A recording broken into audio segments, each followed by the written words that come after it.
So you were talking. Let's talk about. Oh, am I right? How the Chinese were right, and how they were blatantly. I'm just kidding. There's no real right and wrong in this, but let's see how close it was. Yeah. Jury's still out, I guess. I mean, it's really jury's always still out. The answer to those complex questions generally from a Chinese position is yes.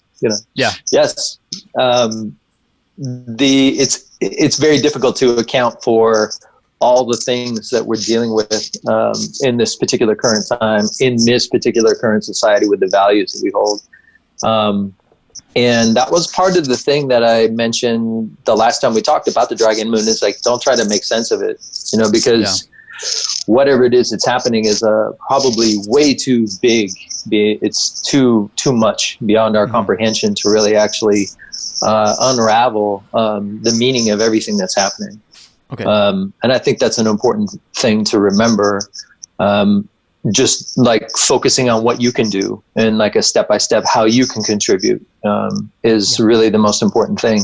Now, whether or not people actually did that, there's also aspects of the metal dragon qualities of the dragon moon that we're in that tends itself towards a little bit of zealotry.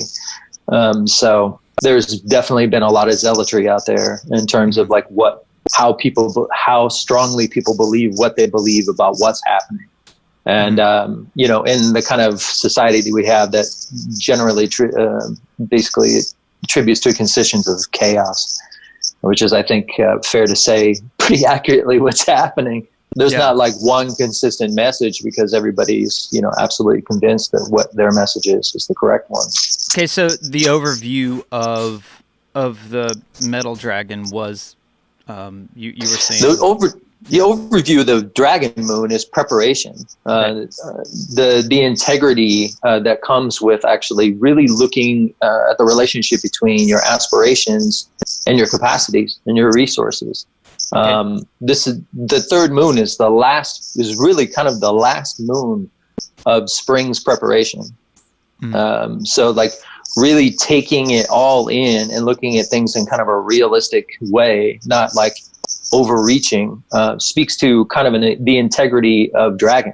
So dragon dragon's main integrity is like how things actually work. So if you are able to tap into that level of integrity, then you can make really strong decisions in preparation, such that when you get to the snake moon, things happen on their own. Like it's a little bit of it's hard. Maybe it is hard for me, like in my Western mind, to be like, why does snake equate to summer? The beginning of summer. It's like this kind of mystical. You understand, snake is something that's withdrawing from the world. But then I sort of try to wrap my head around it. From a seasonal perspective, snake actually represents a time in which all the things, if we've done them well, then things just start happening. Things start occurring based off of your good preparation and how you've actually handled your spring. So that has kind of a sort of a mystical quality, like that's kind of happening of themselves. That's very similar to, what we're experiencing now is, if you made any money and you saved some money, you're probably doing better than if you made money and you didn't save any money. It's the ant and the grasshopper. Being out here in California, I used to always read Aesop's Fables, and that was one of his fables. And this is the only place that I've ever lived that whenever I mention that fable to young people, or even, kind of older in high school or college, they have no idea what I'm talking about. And oh, wow. This is the only place where I'm 100% nobody knows the tale of the ant and the grasshopper, because, that we have that, kind of monkey consumer mind of sure. And that's the forever mind. So things are good, it'll be forever good. And then now it happens, things are bad, it's going to be forever bad. It's forever. Right. As opposed to really trying to see that when things are good, make hay when the sun shines. And Right. save some money because you might need Save to some hunker down bread for a couple months. Well, if we had that kind of like tale that we tell because that's a seasonal story. Right. That's a seasonal story where it basically says, hey, like every winter, you can't get the things you need like you can in the summer. So you might want to, this is the whole, this sort of agrarian mindset is all throughout the Chinese calendar. And it's a big part of like when we get to the fall, like it is the ant and the grasshopper, the ant's like steadily saying, okay, these are the things that we put aside so that, because grain is both food and a seed. Right. So we save this grain so we can plant it. So everyone's having celiac disease and all that stuff. So, and we're in California right now. So what's the analogy that I could grain? What else could I say? How about, like fruit. Fruit is both the seed. Yeah, there you go. Let's use fruit. So fruit is both the seed and the food, right? So we're at this beginning point, not at the end, but there's a relationship, and that relationship is very karmic. So there's this term in calendrical studies called, and it's also all throughout Chinese cosmology, called gansing. And gansing is basically, literally translated, it means like a sympathetic resonance, but it also simply means like you get what you get, right? Okay. So if we started our movements back at the beginning of the year, like an ox, like really assessing our sympathetic what our relationships are, then we know what to cultivate, and we know what to look for, what to need, what we have. And we're using the old harvest from last year to plant and prepare for the opportunities of this year, right? Okay. So if we didn't know how to conduct ourselves way back in Ox Moon, then we're ass out when things sort of fall apart, and then we get into this larger karmic situation in which the momentum generator of consumerism is completely broken down. Okay. So we left the dragon. The dragon's like saying, prepare, get your shit together. Dragon is get your shit, get it all together, put it in a backpack. Right. So like dragon is really about like very actively preparing. Okay. So, and not so much about like putting into action necessarily, but actively preparing. Now, of course, we didn't do that. This culture is always doing and preparing at the same time. So you might say that the fourth moon begins this process where going back to the drawing board, like we could in the dragon moon, we could go back to the drawing board and start over. That gets narrower. We start losing those opportunities. It becomes a place where throughout the snake moon, and there's phases. There's 4 phases to this 2-month period of time. But the options start narrowing, and then basically whatever it is that you're able to cultivate is what you got. And then you really need in the snake moon. Yeah. And then you need to actually just follow through on what it is you actually said you were going to do. Okay. And so there's all these relationships between the dreams and our aspirations in the beginning of the year and what we got right now. So we're looking back and also looking forward. So this snake moon is sort of like a pivot point where we can look back and look forward and see the relationship between what we're capable of doing, what we wanted to do, and what's ahead of us. So it's a really rich time, very complex time. And there's a tremendous amount of transformation that's available in this 60 days of snake.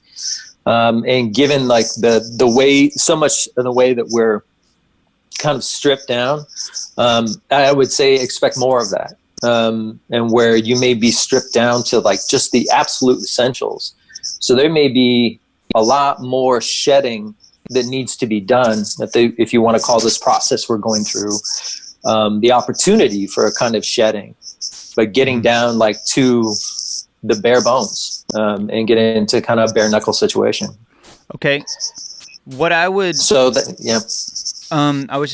I just wrote this morning. There's a lot of people that are really going into this. We're trying to solve a problem, and we're focusing on the tool that we're trying to get, which is money.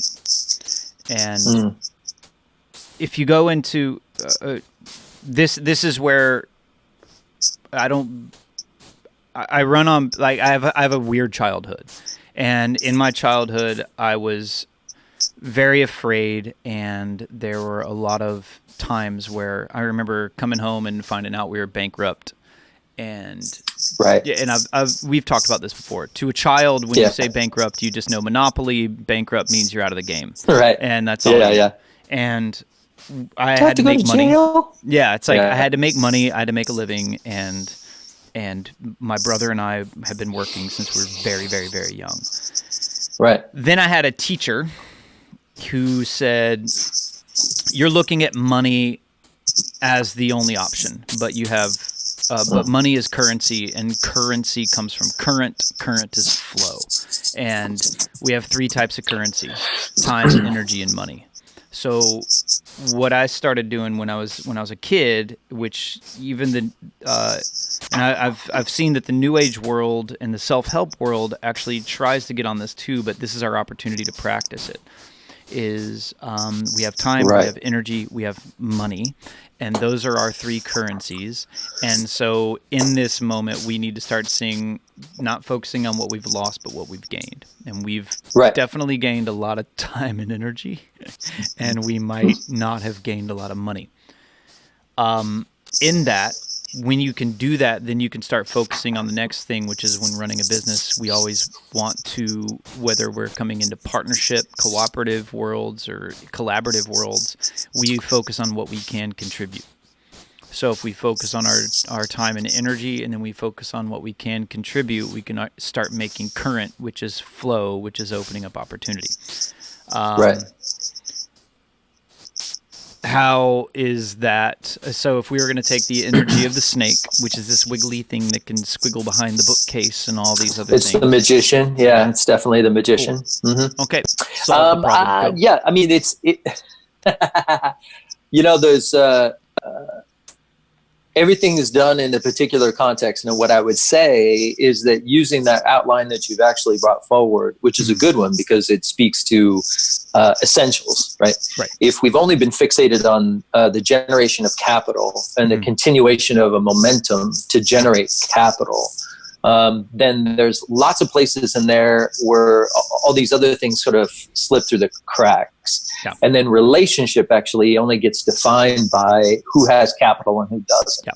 Yeah. And I think that in a lot of ways, redefining these sort of senses of resource really is a tremendous opportunity for transformation in terms of what it is that we decide to do together and why. Yeah. Right. So if we're only doing this kind of conversation right here because we're hoping to get rich, we probably wouldn't be doing this for very long. It doesn't do that. We're making a contribution, perhaps for some larger purpose, what have you. So or just out of a sense of commitment to a material, which I would say is the case for me. It's just like being involved. And being of service. Everybody talks the idea about being of service, but it's really just about making an offering. Being of service sometimes gets co-opted in the sense of wanting to start your own business and getting people to give you money, but it's really about just making an offering of some kind for whatever it is that actually speaks to you.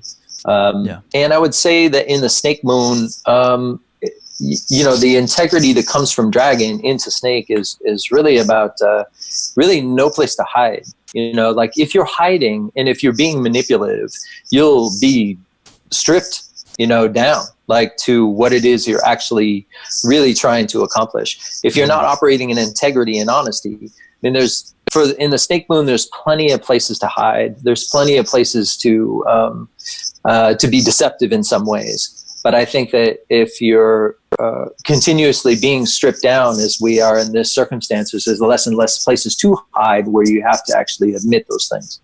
and bring them forward. So like individual fate and fate with each other, the fate to be in partnership. This is all where it kind of boils down in terms of describing those sorts of things that you're talking about. Other cofactors that come in are like people's individual fate to reinvent themselves or to resist. And that there would definitely be a lot of resistance, and there would definitely be a lot of karmic clinging.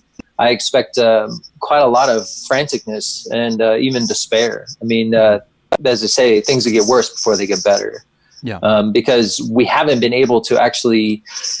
Some people have been able to adapt during this period of time, and they're actually looking for other strategies of reinvention, what it is that they want to do in life, right? So they are actively preparing in this dragon moon. They're actively trying to find out what's in their integrity. And for those people who are just trying to make sure that they find a way to get their energy or to find a way to continue to do the same old, then they might be even under more stress because they haven't taken the opportunity to actually do a transformation, and let things go and reinvent and go down that path. So the first chi node, or the first, it actually starts on Sunday, but it'd be going into the first little bit of the snake moon. There could be a lot of anxiousness over things that we're not able to get done, because things have been so locked up. So a lot of anxiety about resources could continue before we actually figure out what we can do and just look at things in a realistic way, which is what the dragon moon was sort of offering. So I expect as things tighten and get a little bit more anxious, and a lot of karmic conditions kind of pop up. Yeah. And we start thinking about this thing that happened in Michigan where a bunch of people were like, you need to restart the economy, and stopping traffic and getting violent, and the predators you mentioned before, predators on the street taking from people. And these sorts of conditions are part of our karmic environment. And I expect those things to continue at least through the first snake moon. But again, things get worse before they get better. I mean, what would your advice? I mean, I'm not a reactionary person, and I genuinely feel that there's rules when you put people in stressful environments that are actually going to need to make decisions, and those decisions could affect other people's lives, even their own, and depending on the amount of risk and reward, but you don't want an emotional person involved at all. It's like, who would ever bring their kid to a doctor, and then when the doctor walked in, the doctor just started crying and freaking out and then react? It's like, you're not going to do that. You're not going to trust that doctor. The hard part is when we start reacting, we start making bad decisions, and then those decisions are just emotional reactions. Someone asked me yesterday, what advice would I give? And I just went back to, if you're in survival mode, you have to get into survival mode. Have a good time. And the rules of going into survival mode are, you get dropped, your airplane crashes, and now you're in the middle of nowhere, and a lot of times people are going, got to find water. Nope, you need to find some sort of shelter. You want some sort of shelter or some sort of place where you can slowly start building that perimeter outward and knowing where you're going to sleep at night, and at least have some sort of established home base, right? Once you have that, then you can get your water, and then you can start going for food. Right now we're in a moment where people's shelter is being threatened. And so that's putting us, it's ungrounding us, and therefore it's making people fight for that. We have one tool to get shelter right now, and that's money. And my advice in all of that is start hunting down or start searching for the people that actually know where the resources are, real estate and these people that sort of know the laws, like real estate lawyers, right, things like that. Really get resourceful and really get creative with our time and our energy, and say, okay, what can we contribute? If you know anything about the real estate or the laws that are out there. I mean, I've heard so many things because I don't watch the news because I give a shit what anyone on the news or anyone in Washington D.C. ever says. It's very misleading. Yeah. Yeah, and it's kind of a waste of time to me. Yeah. Because usually other people will tell me what's going on, and but now no one's allowed over here, and the only yeah. I mean, I think that there's. I think what I think what you're speaking to is like it's just another type of resource, resource management. I mean, there's so many historical things to bring into this, just in terms of who's tapped into sources of power and who's not. Stereotypically within, racial stratifications, economic stratifications. Mm-hmm. And so in a sensationalistic culture, we're looking so much at like who's got it really bad, mm-hmm. and so we're going through these like really dramatic, because drama, blood sells, right? So like these are the stories and then they're incredibly valid, but these are the things we hear the most about. And I think there's either one of two ways, that people that have resources, there are people here and everywhere that have resources that are accessible through relationship of some kind. They can either be done like in the way that you're suggesting, like knowing those people in real estate that have options. You've got this place we could go camp if we get kicked out, or there's the rules, like legal help and things of that nature. So it could either be in that sort of way, or it could be in a revolutionary way. There's in Snake Moon, this same. Like these things are equally valid in many ways, because there could be this kind of moral equilibrium in some ways, like or there's not much in the way necessarily of a ground, or at least we may have to dig and struggle in order to find it, to find out like what are our principles for interacting, and like what do we want to do as a society. But I'd say for me, in order to solve the problem that you're talking about, because unfortunately we don't have leadership. We have some leadership at state and local levels, but we don't really have like a common ethos, because I just recently watched, I don't know, I'm bringing this up, but I just recently watched There Will Be Blood. Okay. And the film with Daniel Day-Lewis, like a striking film. But the thing that really struck me about it is something so endemic to American culture, which is a kind of, they're do-it-yourselfers, but the dark side of that is every man for themselves. Yeah. Right? Like there's not something within the kind of like the independent mindset.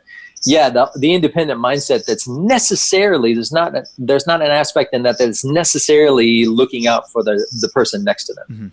Mm-hmm. There's a way in which actually you want to undermine that person so you could actually take advantage of their situation. Yeah, like that competitive aspect of our culture, I think is very alive right now, where everybody's just kind of have to look out for themselves. Now, there's inspiration to that, because there is heart in this country, and people do bind together and do look out for each other. But like, things that separate us, they're deepening, like racial divisions, economic divisions, these things are deepening as we're under this stress. I think it's important to really, really just recognize that. So, I mean, if you're in that place where like, I don't know where I'm going to sleep next week, then it's really about just like looking, go to low hanging fruit, like find out who can help you, because there's guaranteed to be somebody that can help you.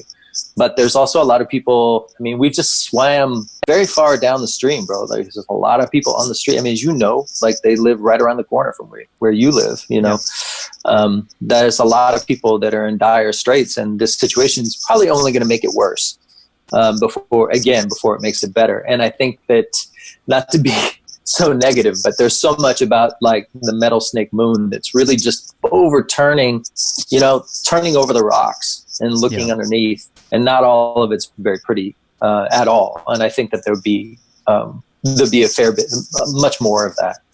I know the homeless man right outside my window. If I kind of look right outside, there's a fence, and then right on the other side of that fence is a man that lives in a kind of a delivery truck, and he's he's been doing a lot of meth, and but he's respectful. He goes to another tent to do his meth, but he comes back. But he's been going through a horrible breakup this month. Like that'll I've do learned it. that like I don't care how big your truck or van is. Like if you break up with a meth addict and you try to sleep at night, she will shake your truck all night. I was thinking like the cardio on that woman is beyond. Like, her core, she literally will just bang like and shake on that truck for hours. It never stops. Wow. So he's going through it right now. And he's kind of got a little crew of women, but he's made them mad. And a crew of meth women. He's got a crew of. He's living dangerously. So he's going through it right now. Yeah. Okay. This would be the time. All right? Elevator pitch. Elevator pitch for the snake. I'm standing here. I don't give a shit about astrology, and I'm just like, well, cool. What does it mean for? What does it mean? Spring is coming to an end, and with the spring, the initial parts of the spring were all about like, hey, let's try this and let's try that. These kind of tangents and good ideas. With the third moon, these get narrowed down, and you start making a bundle with all of these threads. You might say taking a sense of direction. And so if you did that well, then you've got you've got a flow, you've got a direction happening. And that's where the fourth moon things start to open up. Yang Qi becomes much more active. During this time, summer begins. So there's initiatory transitory time, or transition time between spring and summer. And then about the midpoint of the first 30 days is when you see summer start to open up. So it's really about your preparations. It's all about how well you've actually measured your resources and what you can do with them. And then so you have to turn toward putting things into action, into practice, under stress. So there's less, like I said, less going back to the drawing board, because by the end of this 60 days, you're not planning anymore. You're actually fulfilling. Yeah, you're actually taking the step toward fulfillment. But I would say, you're going from multiplicity to essentials, and those things that are kind of self-evidently the case. So less room for fantasy in the fourth moon. Less room for fantasy. The trouble is that the quality of this double fourth moon can lend itself to a kind of karmic fantasy. So unless you've got the skill set, like meditative, contemplative skill set to actually really manage all this kind of karmic intensity, you could be spinning out, in lots of different directions. So, bottom line on the pitch is like, if you can be of help, be of help. And if you need help, look for it, because it could be a pretty intense time. Damn. Yeah. Yeah, strip it down to essentials. I'm such a big fan of that. And when you were talking about fantasy, it had me going off into the there's 5 and then there's 7. Hold on, let me see what let's do the 5 basic stages. Because I feel that people are going through the 5 stages of grief right now. Right? And so it's denial. Right, and that's what it's a good one. We first went through. Everyone's like, "No, it's not me," and then we go through the, we didn't even jump on this, and then we go into anger. Why didn't they tell us earlier? Right, and then that's also blame. It's like, and I'm a big. I have my one-word definitions, and hell is blame. So if you want to create hell on earth, whenever anything bad happens to you, just start seeking out who to blame, because once you start seeking out who to blame, you're not taking responsibility, which is how to create heaven on earth. And when I was a child, I learned one-word definitions for things, as my dad was very clear with, if you want to get shit done, you need an efficient dialogue. And So heaven, responsibility, hell, blame, soul, experience, love, sacrifice. Like those were the one-word definitions for those things. And those 4 one-word definitions, so if I'm like, I love this, well, if you really think you love something, but then everyone wants to go to wine country, and then, like I love doing things, and guaranteed when people are like, hey, you want to go to this thing? I'm like, nope, because I want to do this, because I know I love it. Right. And so, yeah, sorry to go on that tangent, but so we had denial when things first happened. We just denied it, right? Then we went into anger and blame, right? It's like, we're mad. Why didn't they tell us? Blah, blah, blah. Trump and whoever other person that you're throwing your own personal responsibility around.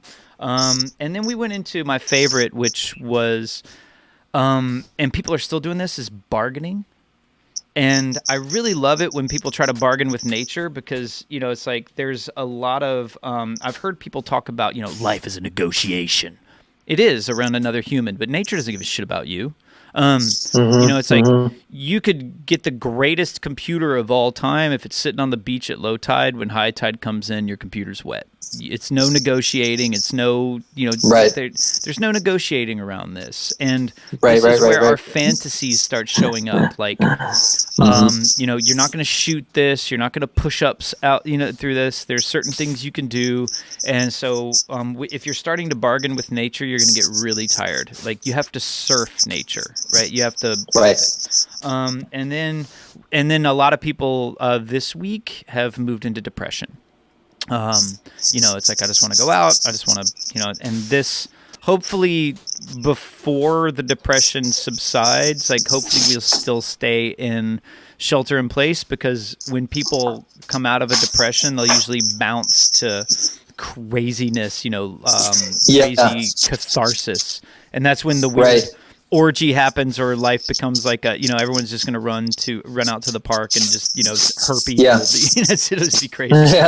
Well, that's funny. I mean, it's definitely funny you mentioned that, because I do feel like the depression and anxiety bit, is really a big risk, say in the next couple weeks or so. When things, just from an astrological standpoint, the openings for that were just like, everything I wanted to do this spring is ruined. I had all these plans, and like getting into that sort of, if they haven't let go of those things and, taken things, I mean, the direction that things appear to be going, just from my standpoint, is just needing to take a rat-like step-by-step approach, and really in an almost fixated way, really look at the things that are most important to you. And like, if the things that are most important to you is like the next festival that's coming up, then, there's definitely some self-examination that's probably warranted in your life, in your situation. And and so on a positive note, this 60 Days of Snake is a very good time for that. But, there's a lot of ways, therapists, your teletherapist will be doing very well, this 60 days, because a lot of people are going to need help with that. Really trying to parse through not just their own individual experiences, but like the things that motivate you beyond that. Because it's not just like what you want in this time, it's also who you are. From a karmic perspective. So all the things that are kind of motivating you actually have some kind of karmic root. If you have beneficent ancestors that are part of your individual fate, then you're actually probably managing a lot better.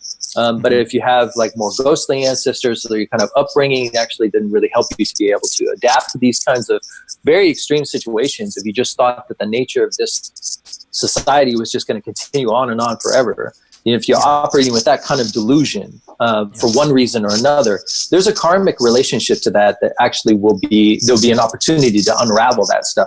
But that's big work, that's really big work. And like, I think those people who are very skilled at helping others do that, there's a big opportunity. There's an opportunity in that to be of service, which is what I'm hoping this recording also helps to do. Yeah, hopefully we can. I mean, I'm always a big fan of people seeking out. I mean, to kind of just to finish out the 5 stages of grief. The last one is acceptance. And I'm always, June. I have a friend that I'm always like, yeah, I'm always trying to just say, hey, serenity prayer, serenity prayer, serenity prayer. And, you know, I think the serenity prayer is very important. And, you know, see, you just want to be able to focus on the things you can change and don't focus on, Right. and accept the things you can't. And That's right. the hard part is, Work like, with what you got. we are going into, this is what I talk to people about self-defense and falling. It's you don't want to learn to fall while you're in the middle of, you know, taking a, you know, a head first fall Falling over off the a train motorcycle. tracks while you're, Yeah. you know, so you don't want to do that, right? You don't want to learn to defend yourself when it's like 5 dudes coming at you, you know. Right. And right now we're learning how to deal with loss. You know, the metaphor that I'm always talking to you about is, when you practice yoga, it's a practice of letting go and it's a practice of tuning in. And when you're letting go in the yoga world, it's cleaning out your garage and you're putting everything in organized boxes, and you're going to donate this box, and this box goes into storage, and then this box you're going to throw away, and you're letting go. And then martial arts is the next step of that, is you come home and then people are in your house or your garage is on fire, and now you can accept that as well and move forward.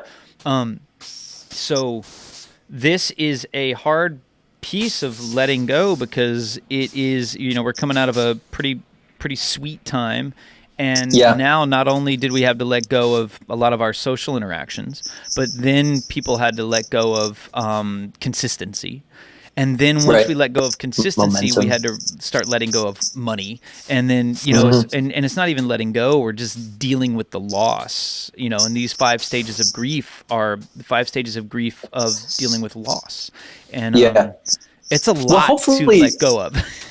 Yeah, it's a lot. It's a lot, and it will definitely continue to be. I mean, I think it's important not to pull any punches for the 4th moon, because it will continue to be a lot. But, you know, like kind of in an just the very visceral sort of experience.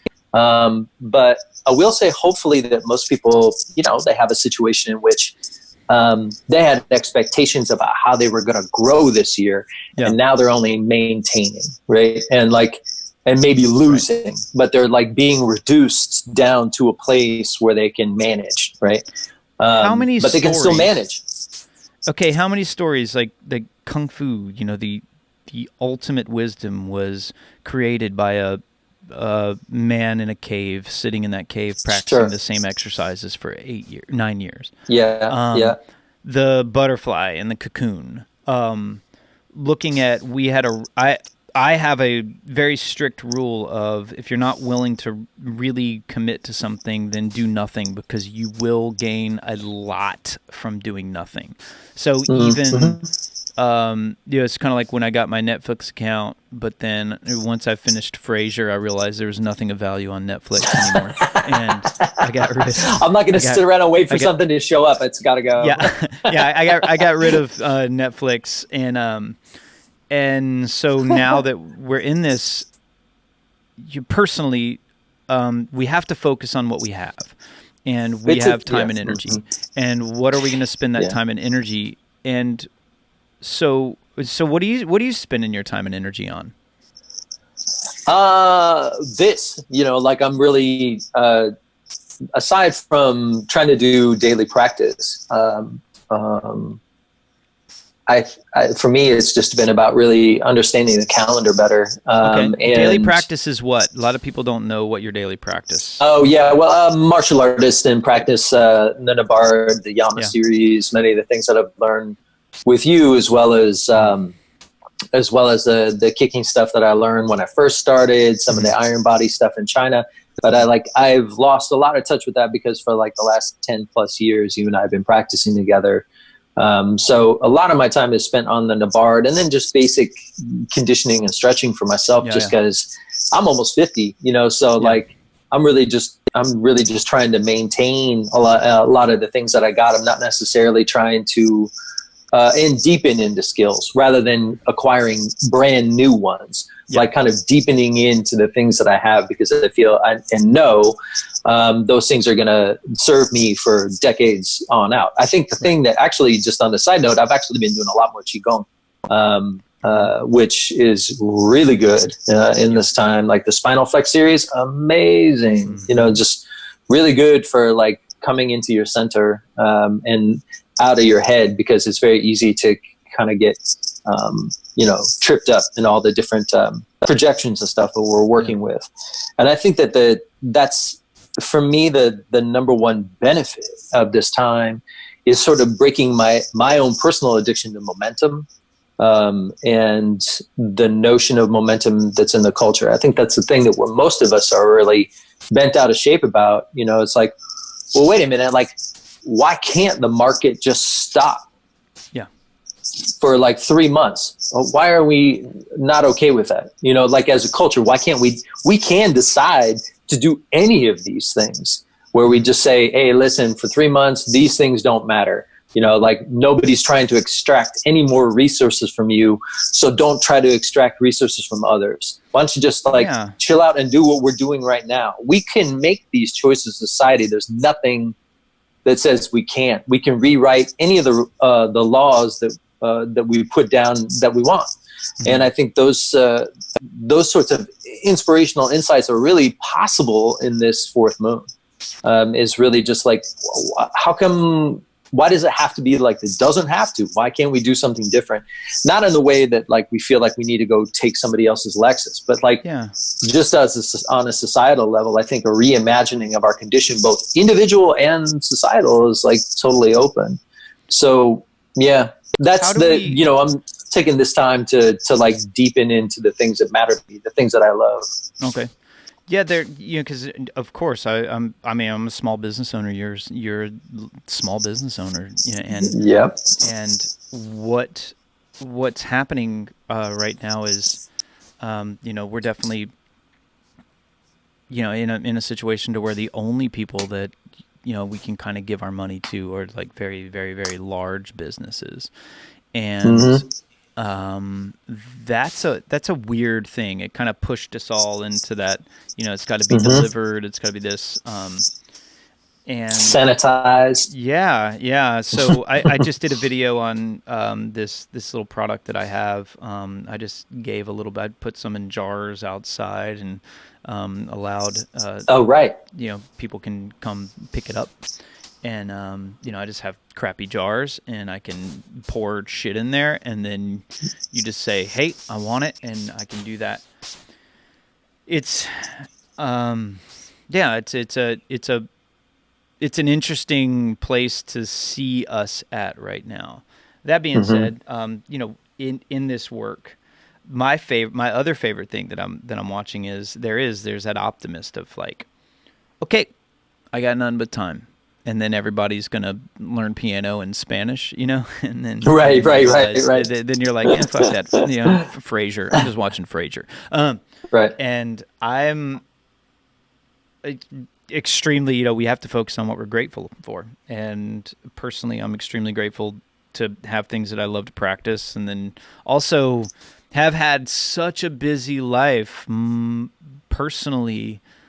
My body and soul has been asking for time of peace, and for years, and I've tried to do it. And if we just quiet down for just long enough, like, you can feel that demon that is our constant momentum trying to grab on, because people have let it go.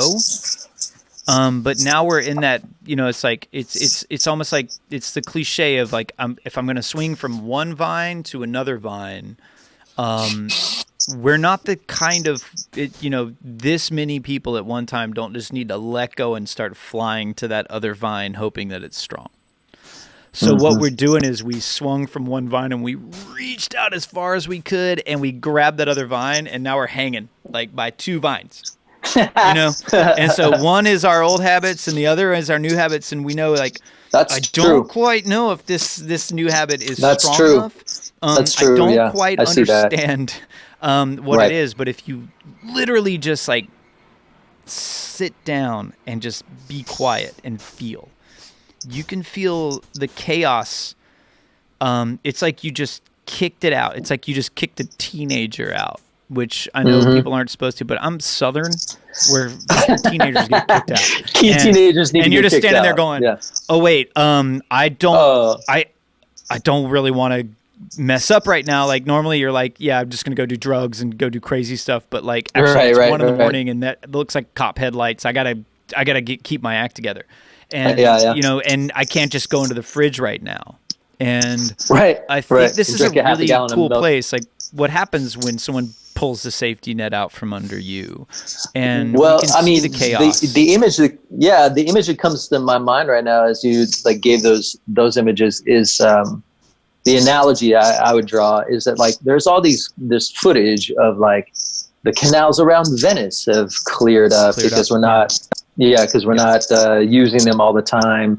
That from Delhi you can see the Himalayas for like the first time in forever, and you know, air quality in Beijing is cleared up. So nature is like adapting to our.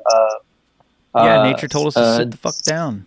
Yeah, well, and it's showing that it's how adaptable it is to be able to show us what's possible when we stop overproducing. Yeah. And I think that kind of clarity that we see in nature is also possible in our own minds. You know, if we have the capacity to just kind of, I'm just going to, like all this obsessive running around I do, like how much can I pare myself back, you know, to where I have my, you know, absolute, whatever it is we call essential, may not be quite essential. Like, how far can you go down? Like, do you really need, you know, that special, like high quality bread that's only served on Tuesdays, you know, that you take a special trip for? Can you wait like a month and not buy it? You know, for instance, I mean, we all have like what we call essential may be a complete luxury to somebody else. Mm-hmm. Taking that seriously and actually really stripping it down, circumstances may require you to do that. So the more that we can actually let go of those sorts of layers of our own identity, this could be a super rich time. The fourth moon can be a very rich time in terms of how we conceive of and understand growth. Right? We've had one way of understanding growth, and now because of the circumstance we're in right now, it is still summer. What is growth now for you? Mm-hmm. It could be much more immaterial, a condition that it has to be like, I managed to get this amount saved so I can, you know, take off to Bali for 3 months. Yeah. You know, to use an extreme example, but we do it all the time. People do it all the time. I do it all the time. Like I've seen, like I have a pretty large mineral and crystal collection. So I've been sitting back and like looking at it, thinking about all the resources I've spent to get this collection and being super grateful for it. And I can just stop right there. And at the same time, it gives me just on a personal level, ammo. Some of these things are pretty heavy. But like, it's also kind of like a reflection point, you know, to think about like what I consider necessary at that time and what I consider necessary now, and how I feel like these things contribute or accentuate my life and how they may hold it back. Yeah. So like even the most special, beautiful thing can be a weight. This is like one of the most elemental teachings of any wisdom science. Yeah. Is that sense of attachment. This is the opportunity that we have in the fourth moon, given the situation that we're in right now. Like if we were in a different situation, you know, where that momentum was continuing, we have a very different conversation, but there's different ways to apply like the wisdom of the calendar, given what we're in and what the opportunities are again, and what our aspirations are. Right. And what the situation actually is. And so the third moon is like definitely this kind of exploration of like, okay, where are we at? You know, not where do we want to be? What do we think we deserve? But like, what is it that we actually have? Okay. And so looking at that and then thinking about what we can do going forward in the fourth moon. All right, let's get to the hook of the great Scott. What is auspices of this moon?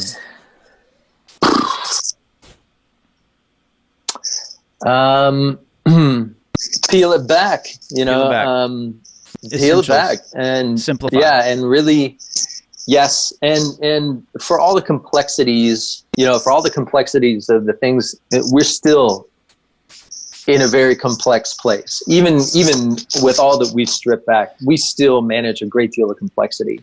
Well, and so I think the there's invitation, complexity and simplicity. I mean, if you look at what martial arts is, it's just trying to keep you entertained while you learn how to breathe. Because breathing is so complex.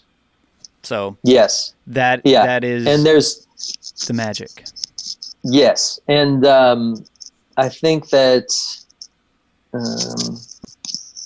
finding that simplicity within all of the complexities that if you're able to identify those things in this fourth moon, I think it would be a quite a flourishing time, because if you can identify what those essential qualities are within all the complexities, the actual manifestation doesn't matter as much, as long as you're in that kind of central place where you're, we might say like being true to yourself, or just sort of like looking at the essential qualities or the simplicity within all the complexities and being able to manifest from that place, and at the same time being aware of your own attachments to that manifestation. It's not going to be easy work, for most people. I just, that's, for a lot of the people we might pitch this to, that have like experience with these sorts of thought processes and such, meditation experiences, this is like, this is fuel for the soul.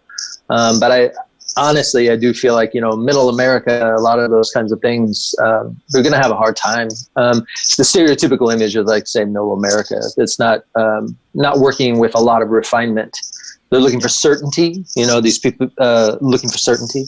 It could be tough. It could be a tough sort of eye-opening experience, and continued, like, that sort of like place of doubt, uncertainty, and darkness. Sounds like that's karma. Sounds like what you're also trying to say is the complexities of this situation, and this is what I've caught a lot of people doing, is we will focus so much on the complex nature of this that it'll take us away from just handling the basics. And it's fighting. It's like a lot of times there's nothing like a jab. Just hit him. It's like just there's a million ways you could get it. I mean, how many times have you heard it? You get someone in a lock and you can't quite get to submit, and they're like, "Well, what do I do from here?" And you're like, "Just hit him." You're like, just hit it. Yeah. It's like, something beautiful. See that other hand that you have free? Yeah, no doubt. I mean, that's the fun part, when you get into those holes and then you're like, there you are. There's the side of your face. That's it. Yeah, there's those moments. But I mean, the last thing I'd say is that, like, one of the last things I'd say is that, like, it's important to remember that wherever dragon and snake occur, whether it's in a year or in a day, they basically represent big yang and big yin in the cycles of time.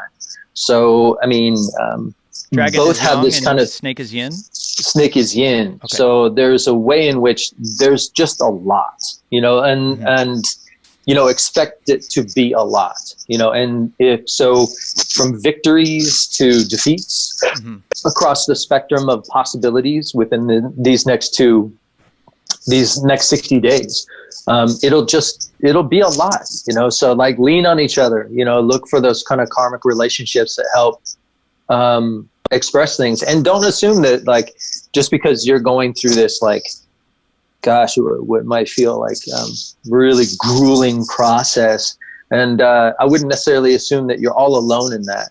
I think there's a great chance. One of the dangers in snake chi is, like, this sense of possession, and if you feel like you're kind of spiraling out and you're all alone, that's the time you really need to be in contact with others.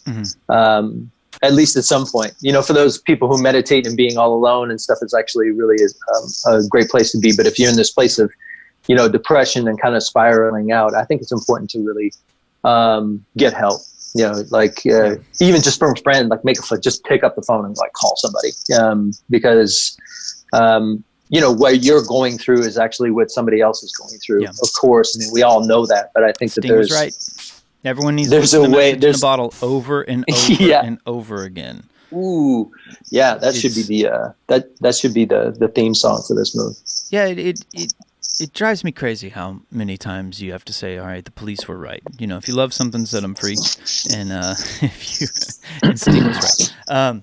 And don't stand so close to me. Yeah, don't stand so close to me. I mean, come that's on. like right. This is the perfect time. Police for that were song. way ahead of their time. What? So timeless. One of the things that I like to do, one of the exercises that I like to do is it's a mental exercise, but it can get people out of, you know, there's a lot of exercise you can do. If you're feeling sad, if you just be like, "Mom, I'm sad," and then, or if you're feeling lonely, you can just say, I'm lonely, and by just owning the fact that you're lonely, you can come out of that state much easier. But because big spectrum of emotions available this moon. Big spectrum. One of the exercises that I use in decision making, and this might help people, is a exercise called thinking A to C, and it's best to do it. You know, it's like, so we'll play it for the people if anyone watches this. So I'm just gonna look around and I'm gonna say something. So first thing I see is I see a lens cap. All right. So when I say lens cap, what does it make you? So that's A. B will be the first word you think of. Go. I say lens cap makes you think of red, and then red makes you think of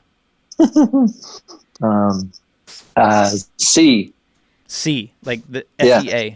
Okay, cool. Yeah, SEA. And then, so now when you say C, it makes me think of dolphin, which makes me think of backpack. And then now backpack makes you think of what? Go. Travel. Which makes me think of, I see.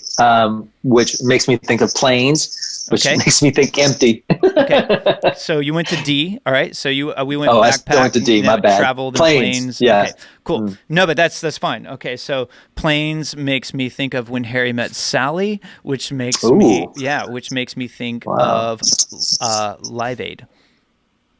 Go. Wow. Live Aid makes me think of Queen, which makes me think of Loud. Loud. Okay. So that's our first exercise. So we're thinking A to C. Okay. So there's that thing. And then what we're going to do is we're going to break it down and we're going to just skip B. You can go through B in your head, but you're going to just try to say the C quicker. And then I'll explain to you why. I mean, you know. Okay. So, all right. So you just said loud. Loud. Which makes me think of coffee. Go. Coffee makes me think of chocolate. Okay. Chocolate makes me think of freezers. Freezers makes me think of soup. Okay. Friends. Friends makes me think of fire. Fun.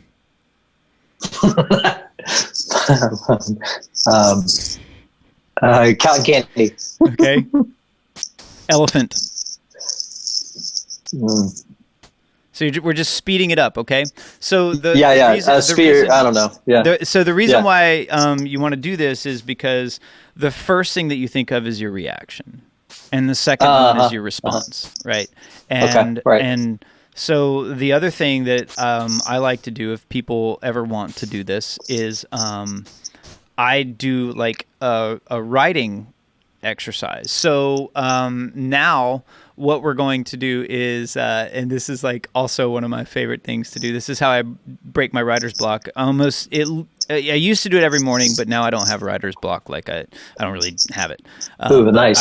I go on the internet and I grab, I type in random word generator, and it will generate 3 words. And so I'll write 3 things off these 3 words. So for example, maybe it says, so like if the word is microphone, go from A to C, go. Microphone. NPR. NPR. Now tell me a story about NPR really fast. Go. Okay. Really fast.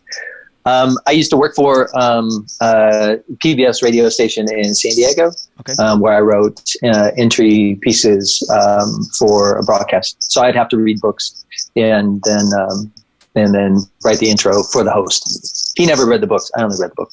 Okay, cool. So then the books make me think of so we're just expanding this. Yeah. Okay. So then the books just made me think of sexy, like sexy librarian. And that reminds me of this one story where I got invited to a party and it ended up being in an elementary school and then it ended up being a drug orgy. Okay. Go. What? At an elementary school? And I was only 12. Continue. All right. What does that make you say? Drug orgy makes you think of? Drug orgy makes me think of. Well, I mean, I can't tell that story. Okay. No, I'm just joking. It's really it makes me think of like all the parties and lock-ins and the friends that I had when I was tending the bar. Okay. Not that there was an orgy, but there was. Okay. But there was occasionally drugs and done by people that I didn't really care about. Okay. All right, so this is the path of no longer reacting, but it's responding, right? All right. Yeah. And then we want to bring it into a situation like now. We're going into the snake. We're thinking essentials. So now I say the word essentials, and that makes you go thinking A to C. Go.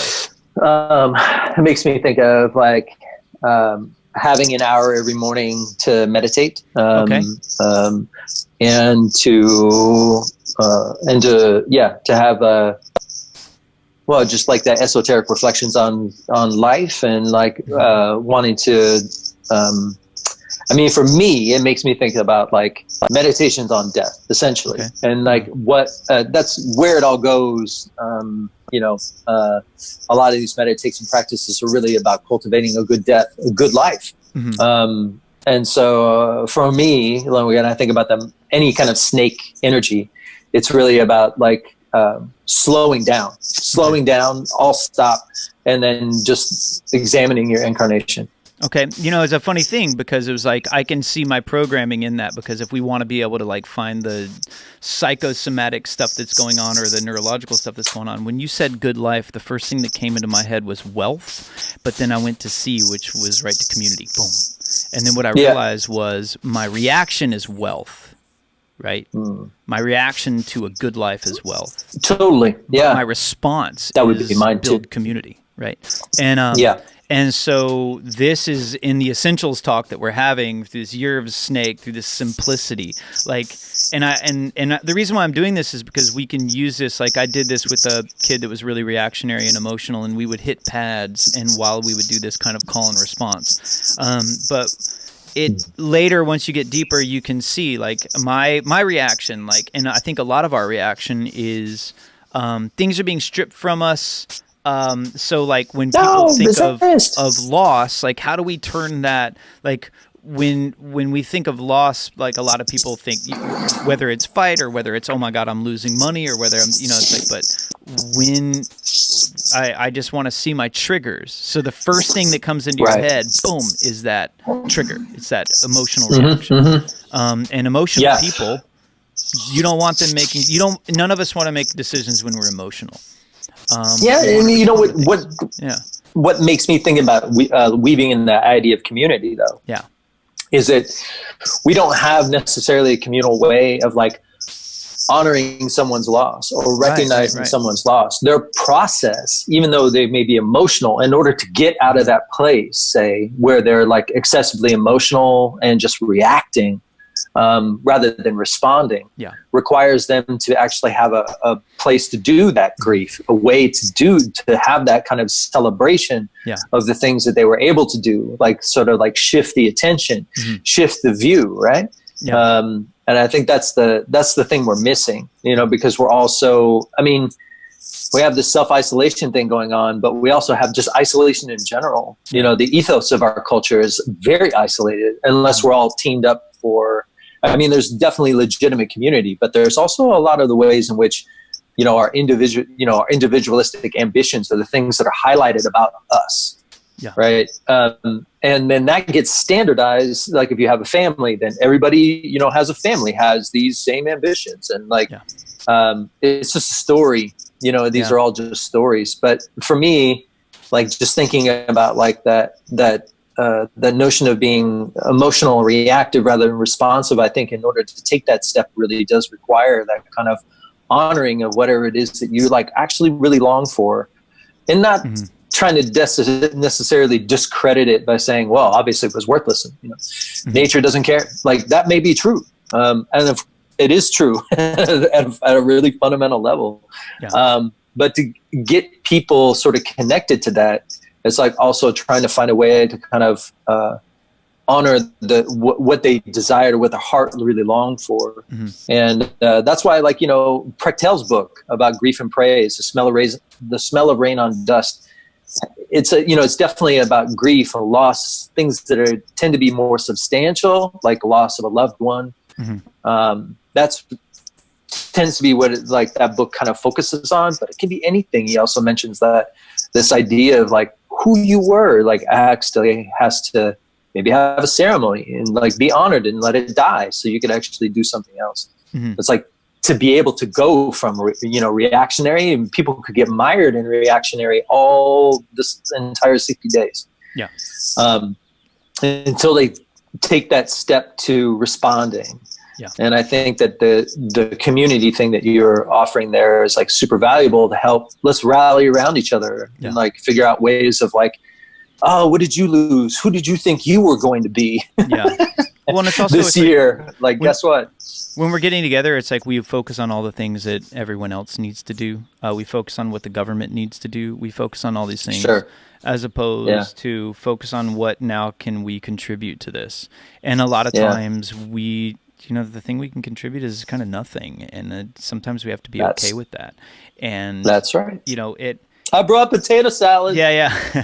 and when, what happens in that moment where we realize that, our understanding of freedom is being able to do whatever we want, whenever we want, as opposed to being able to have, we have such an accurately academic, like laser focus. I'm a computer programmer. I'm an engineer. Now, engineers are fine right now. They can damn near make anything. But they're killing it. Right. But when I was talking about this with Andrew when we had our talk about how I grew up pretty free, so I have a lot of weird little skills to be able to just live, right? So I can cook, and I can kind of grow things a little bit, and I can just sit around and play guitar, and it's just like I'm sort of okay when I'm alone because I spend a lot of time alone, and I spend a lot of time broke, and I spend a lot of time sad. So I don't get sad about this kind of stuff anymore. But there is a sort of blanket kind of sort of universal Swiss Army knife quality you have to have when you really want to be free. Like you need to know basic carpentry. You need to know how to build things. You need to know how to, do stuff. And we've always considered free as I want to do whatever I want, whenever I want. I want to have the money to do that. But now we might actually experience like a different kind of freedom, which is the Janis Joplin version of freedom. Nothing else, nothing left to lose. It's like, and we all love that song, but it's like apparently we don't listen to Police lyrics and we don't listen to Janis Joplin lyrics, but we all love the band. You have the T-shirt ironically to prove that you're cool, but you never really listen to what they say. Yeah, nobody really wants to live in a Fight Club world. No, I don't. I don't want to have that much power. Yeah, right. Yeah, because I'm gonna beat you up with your. No, I'm just kidding. I just got. Well, there's dark. The freedom. You say Fight Club, I just think like put your mom's head in a pillowcase. Matt's eyes glaze over. Yeah. Oops. So I think that's the notion of that freedom from. I used to be kind of like when I was younger, I read a lot of atheist material, and this notion of freedom was always sort of qualified in this like an Ayn Randian way. Freedom from. Leave me the hell alone. And there's freedom from. There's freedom to. Yeah. Right. Yeah. But now I feel like it's always freedom for. Yeah. Like freedom is. Meaningless, like it's just a vacuum, like until it's applied, and that vacuum could actually be really amazing in a meditative context, that sense of like freedom. Because as my teacher would say, when we talk about freedom from a fate perspective, is that freedom itself has no qualities whatsoever. Yeah. Like it's sort of the same in any direction. That's the notion of freedom. It can go in any way. So it's not actually qualified or characterized by anything.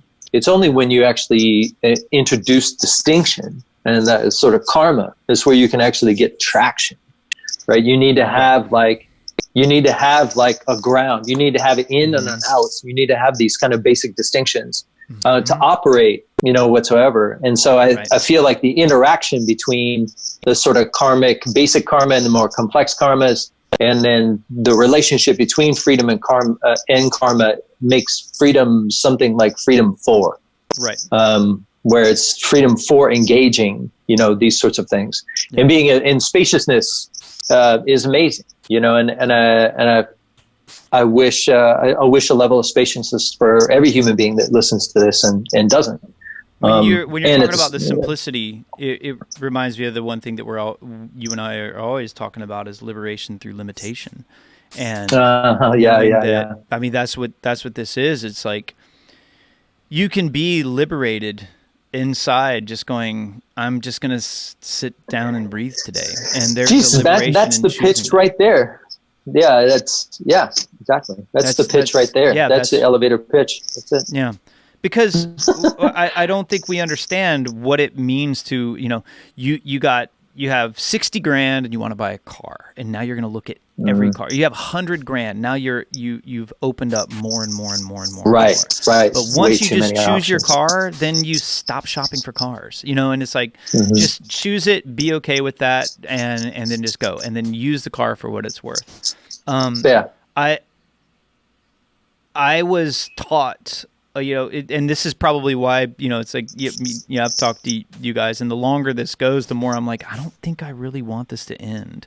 And you know me well enough to know that I say this with all the love in my heart, but, sure.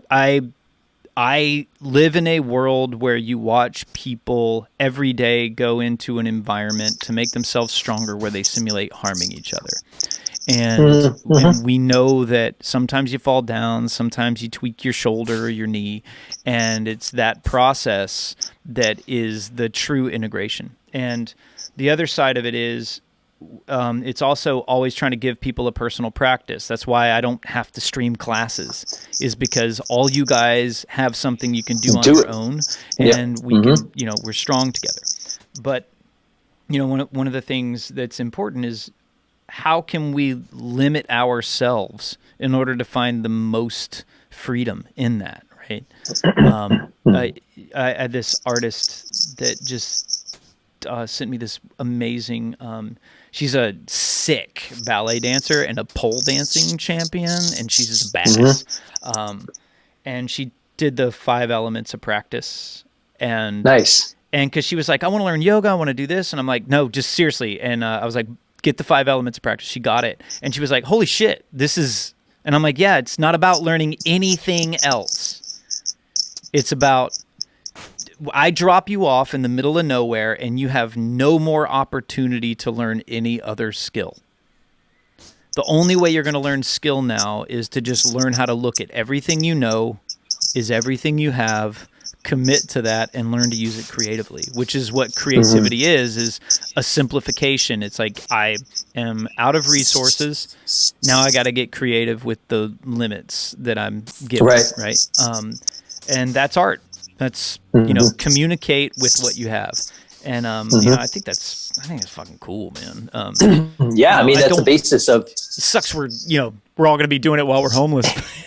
No, it's definitely the basis of a lot of retreat mentality, and people who go into very extreme expressions of that, the ecstatic, how much can I give away, to find, how much limit can I place on myself to find the freedom that I'm actually looking for. It's funny when you tell people go away and renounce and it's like everyone thinks, strip it down and just wear a robe. But I mean, even Einstein, he just wore the same thing.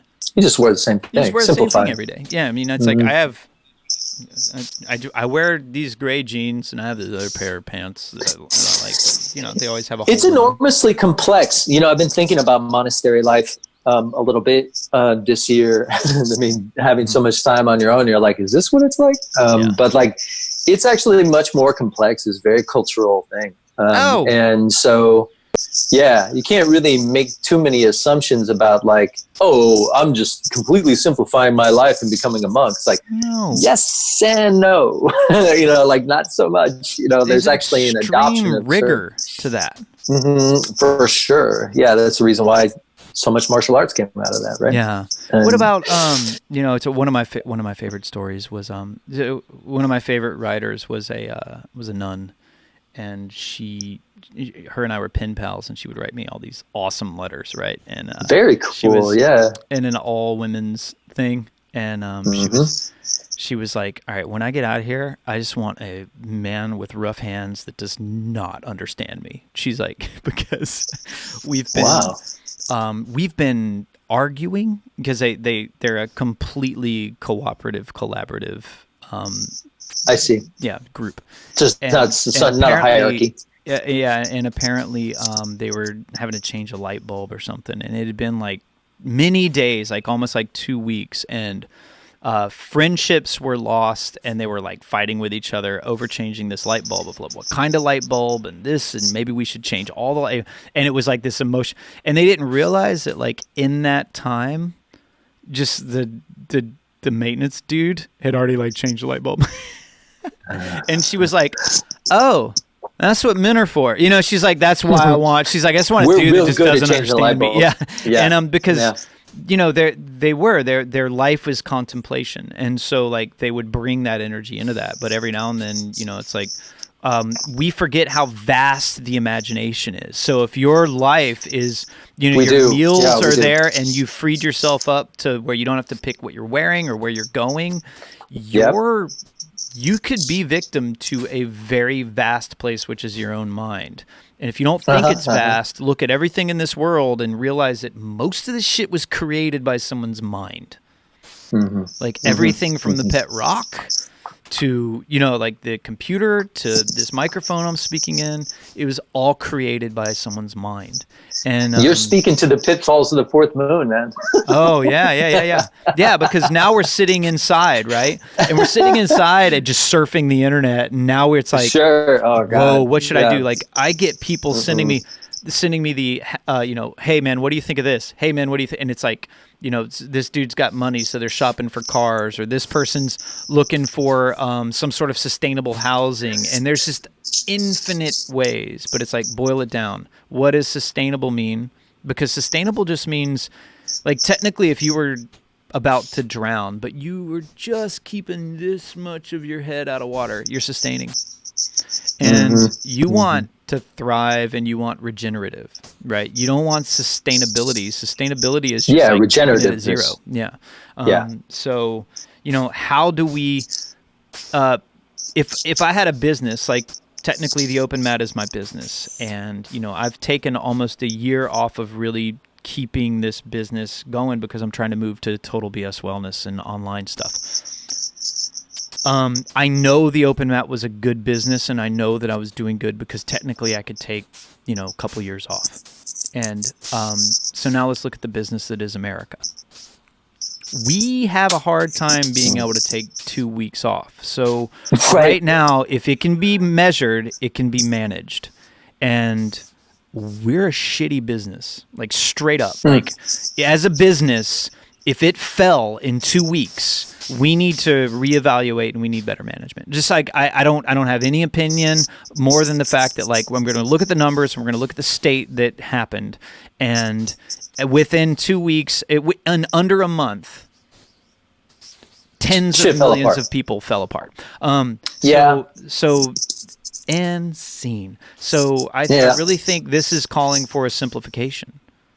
I mean, I have no idea what it is, but economic structures very complicated, and I mean, obviously, I feel like there's a lot of dialogue that's being had around what our priorities are, and also realizing that what is it? The Wall Street's not Main Street, and like looking at like what it is that actually that helps keep people going. Yeah, I've been saying for a long time now that that the United States government is not a business and should not be run as a business. Businesses are actually are formed with the intent of raising capital, right? Yeah.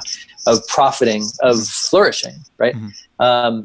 Like the government's not there to make money. Mm-hmm. It's not. It's there to give. It's spending money. It's there to actually maintain the common things that we need. Like, and so the reframing of the Constitution. That's what. That's what Ed told us. You know, she uphold the Constitution of the United States of America. And the notion that like that the government should be run like a business is I think is part of the reasons why we're in the trouble that we're in now.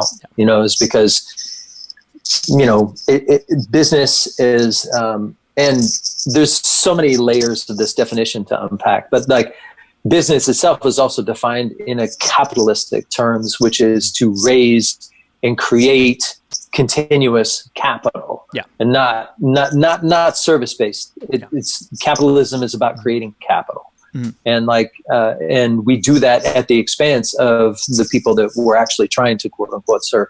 So I mean, there's so many different layers of this society that when we think about like what's wrong or what needs to be fixed and what's being revealed is not being able to work. Like, what is a public servant? You know, it's certainly not, a TV show host. Like public servants have a different quality to them. I mean, I kind of lost my train of thought. You were talking about, the kind of the government running as a business, and I'm not necessarily, definitely not a fan of that, but if you could actually find the way in which, if the government was not to be run as, but actually just a straight government, it could take 3 months off. Like it could do that, right? Because you have protocols in place. People know, what's expected, and people know how to participate. But because everything is so sensationalistic and business driven, of course, when the power gets cut, like there's nothing to do. The thing that makes it difficult. I wrote that thing a long time ago called the Gandhi scenarios, and I wrote it when I first opened the Open Mat. Actually, I wrote it before, I think, and it was about we got too many. I mean, I know too many action stars, and we have too many people watching too many action movies, thinking that there's a fight right now, and I think we all really need to understand what it means and what. I'm real hot and cold on Gandhi, but how important how important his Salt March was, which was a tactical military move where a little tiny man saw a nation like the British, like an army, and stared them down, and he basically did. So as Americans, we're like, revolution, stand in the streets, fight. No, walk to the salt. Turn the other way. Why are you fighting these guys? Because it's going to make even the person standing in front of you with a gun, with trying to hammer you down, it's going to make them feel like a fucking idiot when you just go, no, there's salt. Here, you take some too. Here, there's plenty of it. Like 70% of the world is covered in it. You should. And so what he did was he took his ego, he laid it down, and he was basically like, why am I going to stand up to this giant army, this giant nation? I'm one man. I don't even weigh 100 pounds.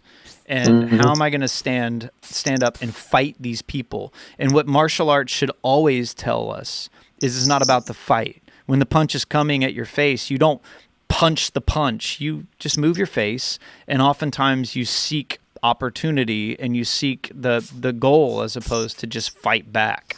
The reason why we fight is to where we're not in a reactionary state. We're thinking A to C, right? Someone punches face, you could lash out and punch back and hurt everybody, or you could walk to salt, right? And I think this is a very important lesson for us to be able to see is when you feel small, bask in that. And because when there's a bunch of people standing over you just saying, I have these guns and I have this and I have that, and you're like, well, here, have some potato salad, and let them and understand that, like, if you don't know what your essentials are, you don't know that you can walk to them.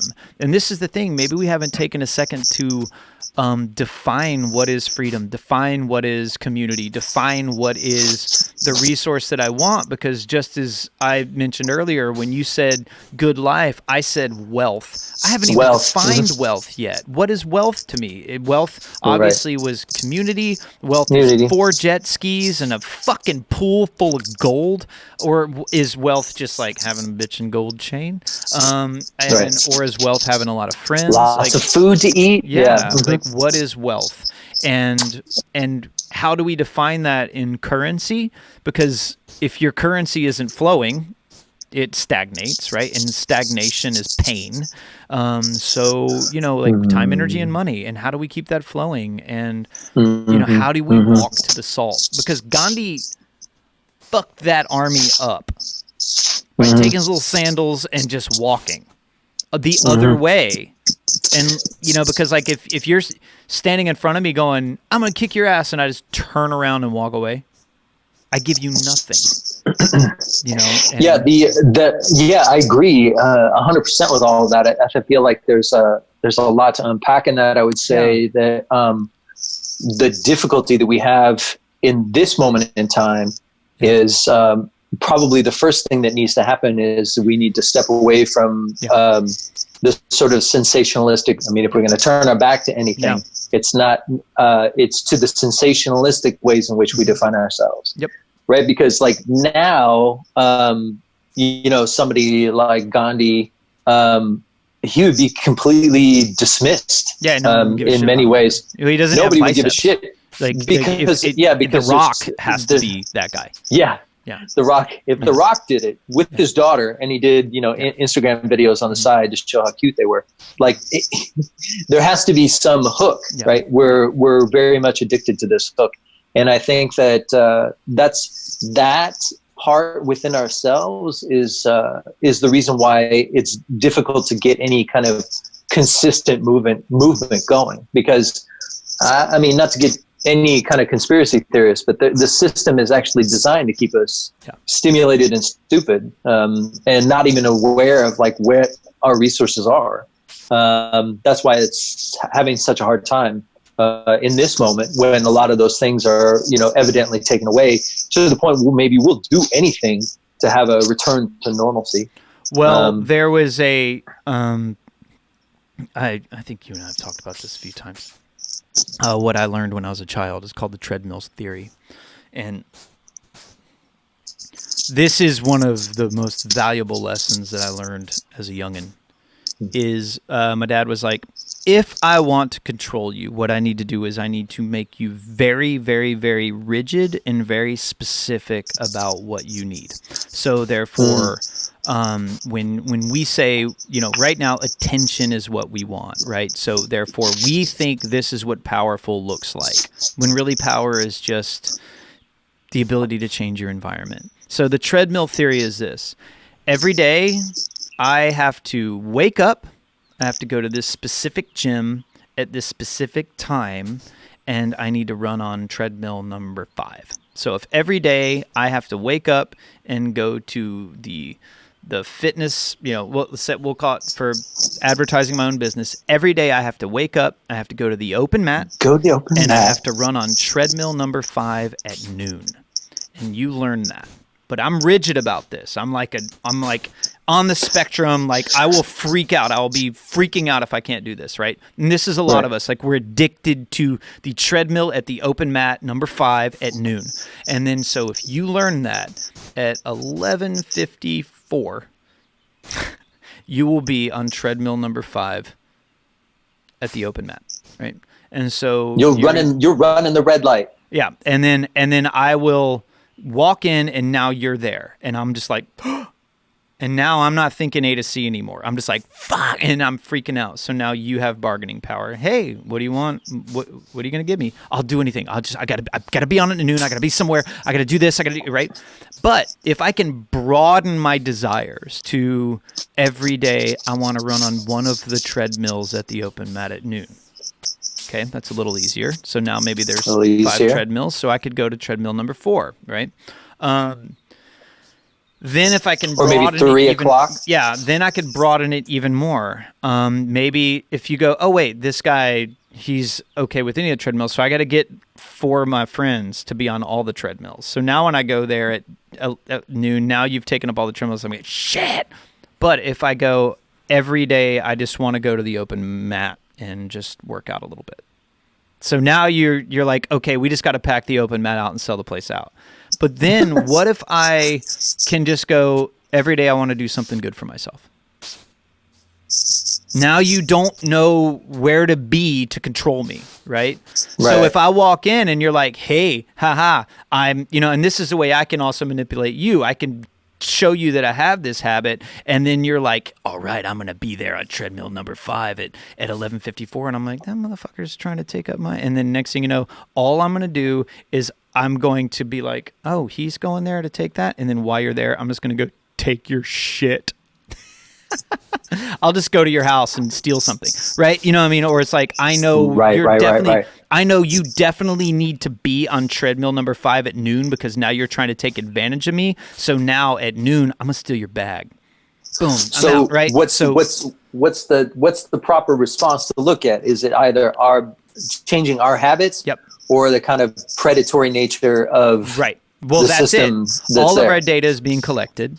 And so the idea is all we're trying to do is it's be like water, right? It's like you just want to broaden your thing and start redefining like what it means to be healthy, what it means to be happy, and know that there's a vastness and a creativity to that. Know that like if every time that you think I have to eat and the only way you know how to eat is with money, then whenever you're hungry, I know money and now I can control you. If every time, you go home and you have to watch Frasier because it's the best fucking thing on Netflix, then there's that. So the idea is it's our reactionary behavior it's not about solving it. It's about seeing what we're reacting to. And that can also be a litmus of how rigid we are. And then when something like this changes, it can start showing us how easily we're put into a reactionary state.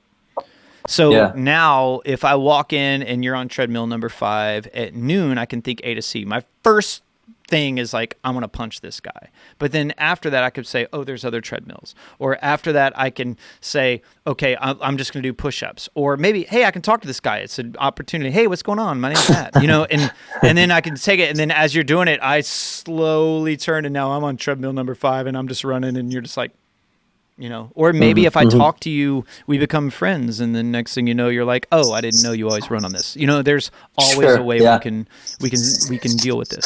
Maybe I could just like, was it Tanya Harding? Was she the one that hit the chick in the leg? I just fucking Tanya Harding your ass. I just fucking whack your knees, right? I just hire my weird friend in a windbreaker, just some crazy shit.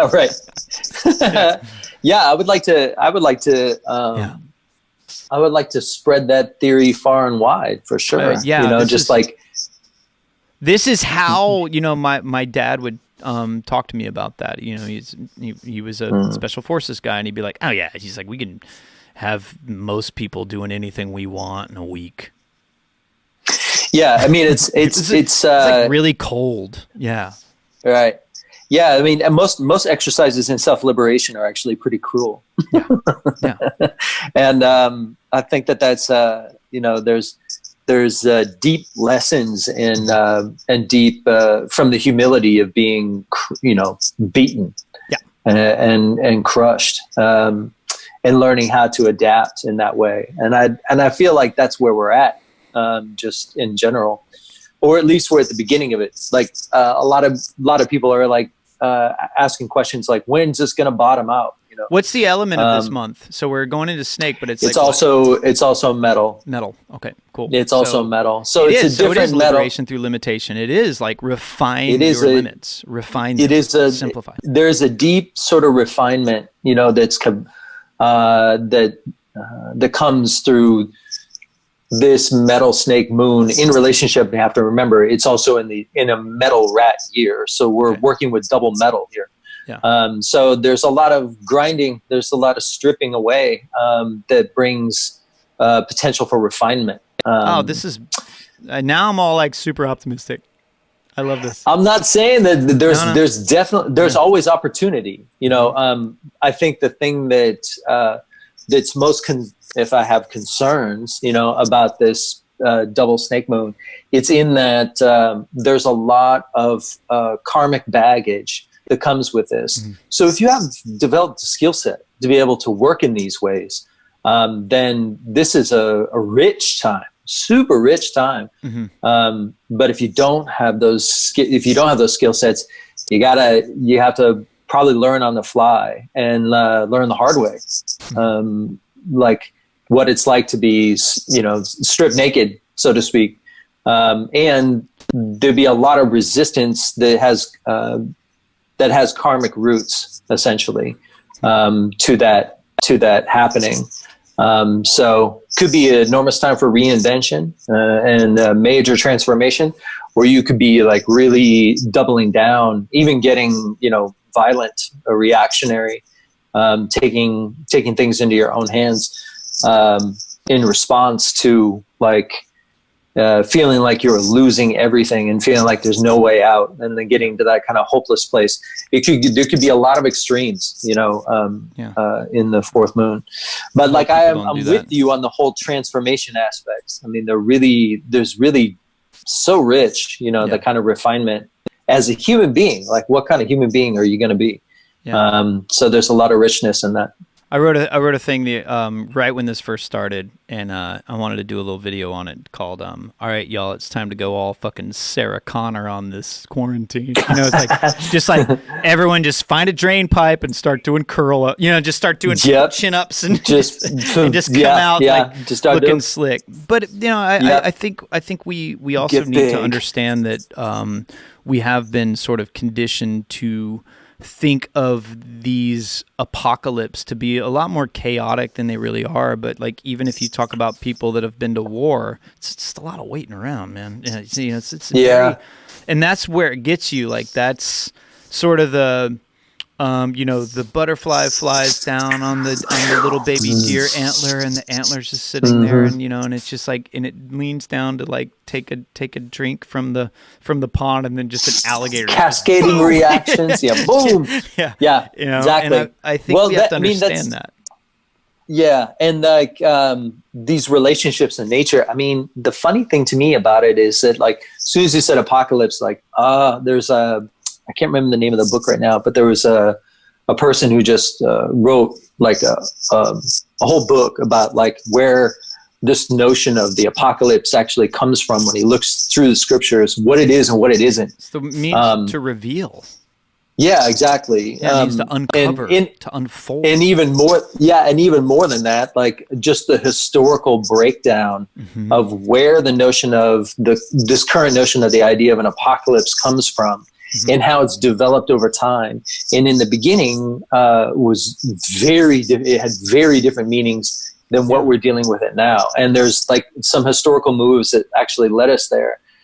So there's no connection, almost no connection between the origination of that word and how we're using it today. Yeah. With like, now we're just using dramatically. Everyone just thinks they're like zombies, and it's like, stop. This idea of end times and all of that notion. I mean, it's very different understanding of it in the origination of the actual term, and just that idea that there is an end time in and of itself is majorly problematic for the kinds of decision makings we do as a human culture, or on an individual level, that doesn't exist at any point in Chinese notion of time. There is no end, you know, because the world itself is, as you say, self-sustaining.